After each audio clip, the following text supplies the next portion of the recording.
Let's take a look at the PragerU. No period of history is more misunderstood or underappreciated than the Middle Ages. The 10 centuries from the fall of the Roman Empire in the 5th century to the start of the Renaissance in the 15th.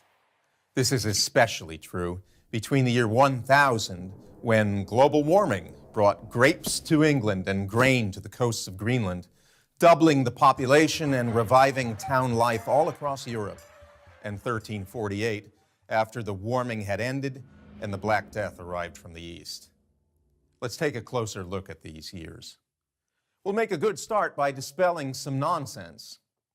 The people of the Middle Ages did not believe the earth was flat. They knew it was round. The ancients said it was round. Okay, that's not false. He's right about that. Fathers of the church.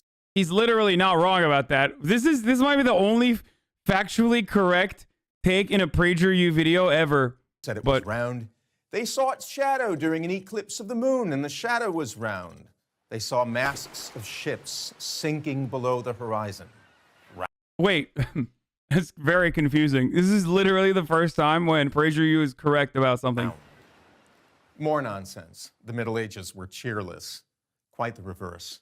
They were full of color, of celebrations involving everybody in town. They invented the carnival. They revived popular drama, which had lain dormant for 1,000 years. Whatever they did, whether it was sinning or fighting or repenting or falling in love or traveling thousands of miles to Rome or to the Church of the Holy Sepulchre, they did it with energy and gusto. What? What do we owe to the Middle? So they walked around? So it wasn't as bad, dude? What? Is it just walking, dude? I'm just walking and I'm marching with energy and gusto, dude. The chat doesn't send you funny TTS, but how would you know when you consistently Dono wall us? Like right now I'm being Dono walled, bro, you're not listening. This could be the funniest TTS ever and you wouldn't know. This is true. Middle Ages. How about the... This is so disingenuous. So many historians have argued that Europe wasn't dark during the Middle Ages. I don't give a fuck what these inbred conservative fascists medieval think. Man invented it. For the first time in the history of the world, you could go to Paris or Bologna or Padua or Oxford or Prague or Cologne and study under masters of law, medicine, philosophy, and theology, and your degree designating you as a man. Bitch, who? Like, yeah, if you fucking owned shit, what do you mean, dude? Dude. Yeah, no. Oh, it wasn't a dark ages because, you know, everyone was just traveling around doing carnivals and learning law, medicine, philosophy, dude. What the fuck?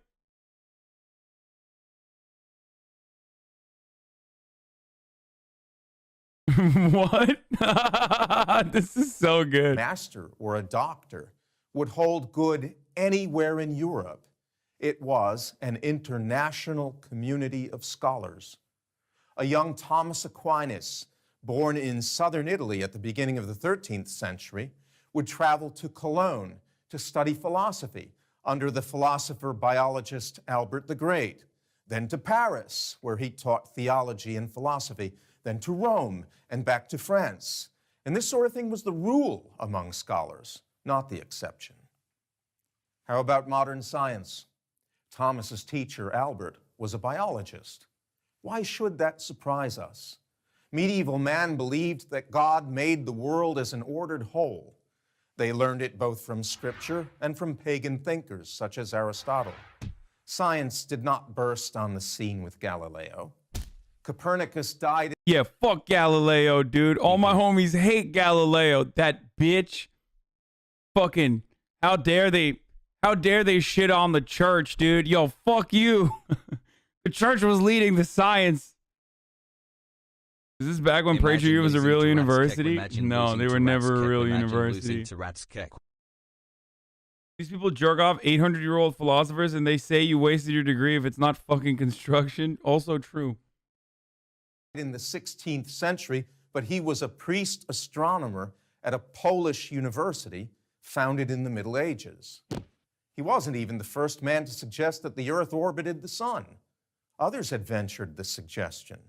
Most prominent was the late medieval Nicholas of Cusa, a philosopher and a cardinal in the church. How about architecture? If the Middle Ages were dark and ignorant, how come ordinary people, masons, carpenters, painters, sculptors, glazers, erected the most beautiful and majestic buildings to grace the earth, the Gothic cathedrals, without power tools, with pulleys and winches and scaffolding in their bare hands?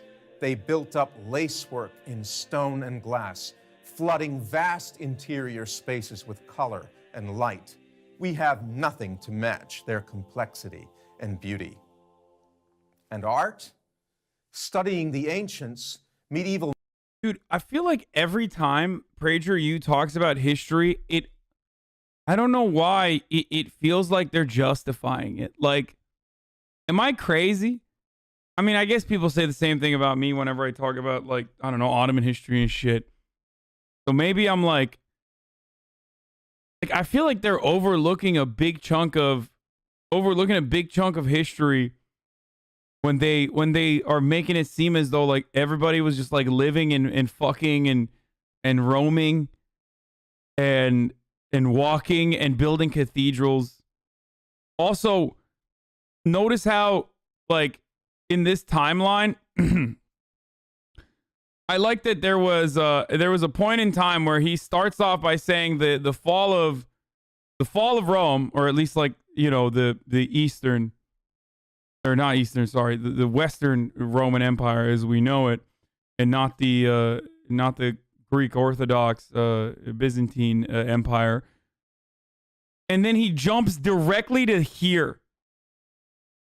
Like, I feel like there was a big chunk that he just skipped over, hard skipped, and was like, you know, Thomas Aquinas and Nicholas of Cusa and cathedrals. Like, what happened in between that area? Like, I feel like there was some time there that you just kind of hard skipped. All the way to like the 1400s with... better be described as the brilliant. Did you even watch the video? He wasn't super detailed, but he definitely talked about it. Ages. A startling epic of progress from science to art, from philosophy to medicine. Indeed, in one crucial way, we are less civilized than those who enhanced human existence over 1,000 years ago. We dismiss the achievements of our ancestors and fall short of them. They honored their ancestors and surpassed them. What? I did a little research, and I think the amount I've done has allowed me to say that there was a real academic debate about the Dark Ages. I think we shouldn't watch PragerU Psychos and maybe watch somebody else. Literally everything he's talking about is just before the Renaissance. No fucking shit. They got better at stuff literally after 1,000 years. Yeah. That's what I said, and people got mad at me originally.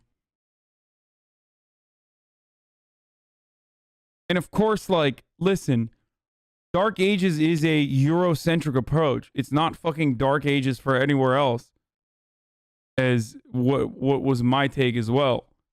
But look, if you have a counter to that, and if you're going to tell me that after the fall of the Roman Empire, that society still advanced at a similar clip in Europe, and maybe I'm totally wrong on it because you were making it seem as though I was, then I'm willing to be open-minded about it. I get your meme trying to deconstruct the fascist ideas of Europe being some bastion of civilization anyways, but the European Dark Ages are a construct that is pretty disputed by historians as being relevant.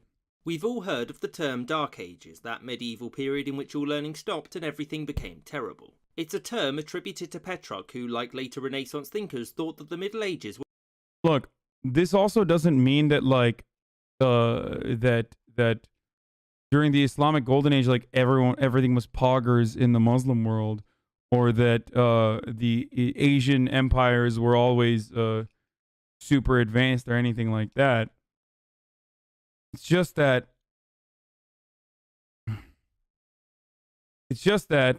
society didn't necessarily evolve as fast as it did, as it did under the Roman Empire. Were a period of that was my darkness point. in comparison to the classical period from before and the Renaissance after. So just to let you know, You only care about the Dark Ages being important because you want the Byzantine Empire to be legit strong in order for the Ottoman achievement of taking it over to sound more grand? No, dude. That's so dumb. No. definition of dark Like, if anything, you could make the argument that, like, the Byzantines got fucking owned at the tail end. Like, it's not an accomplishment. The true accomplishment is how long they fucking survived, despite being surrounded. So,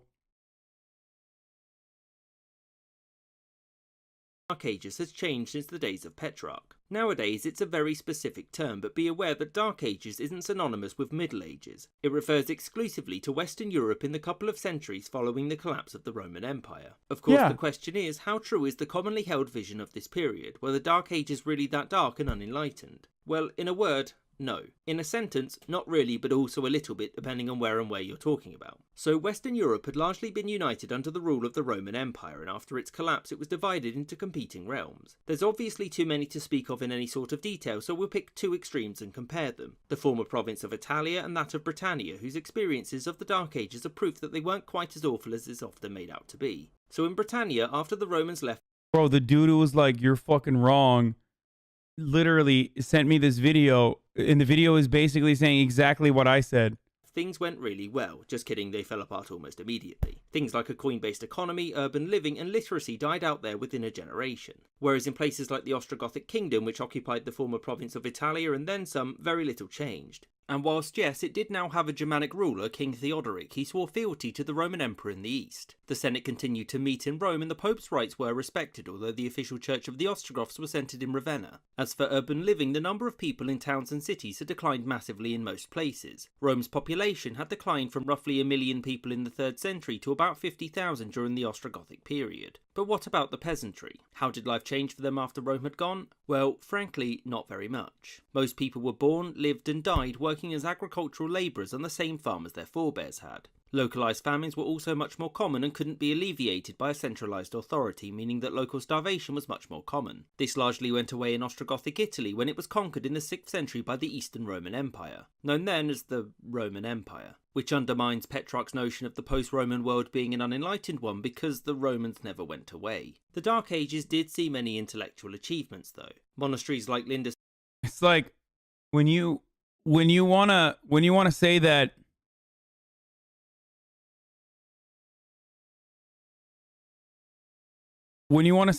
the Roman Empire was ended by the Ottomans, that's not true because that was the Byzantines. When you want to defend the Dark Ages as not being so dark, then no, the Byzantines are Romans, so they never actually went away. Technically, both is literally true, the main distinction being religion or whatever religious sect you have. But you do hear, you're seeing people play fast and loose with the Roman distinction there for sure. Roman Empire was dope though, for sure. I mean,